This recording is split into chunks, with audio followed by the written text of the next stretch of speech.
Il y a quelques années, avec le frère de Bernard-Marie Coltès, François Coltès, tous les deux, on a descendu en pirogue, en pipantée, le fleuve qui sépare le Nicaragua du Honduras, qui s'appelle le Rio Coco, le Rio Huanqui en langue miskita, et on l'a descendu sur 500 km, en logeant chez les Indiens le soir.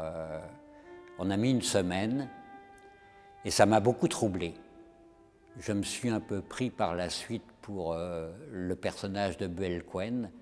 Je me suis un peu pris pour une sorte d'ethnologue, que je ne suis absolument pas.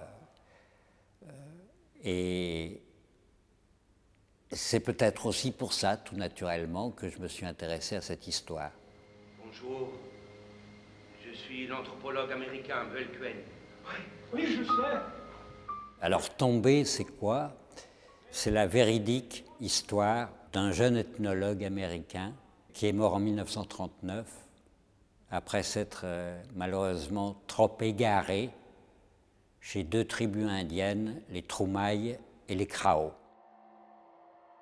Il était déjà au départ, cet ethnologue qui s'appelle Buell Quinn, il était déjà au départ un peu psychologiquement fragile.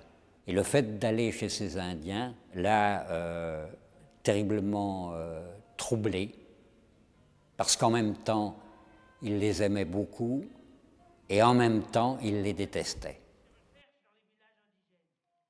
Alors j'ai rajouté deux personnages à ses côtés, celui qu'on appelle l'indigène, qui est une sorte de monsieur un peu vieux, tassé dans son coin, connaît bien le terrain, et puis un autre personnage qui est une sommité de l'Académie française, qui est Claude Lévi-Strauss, le grand professeur Claude Lévi-Strauss.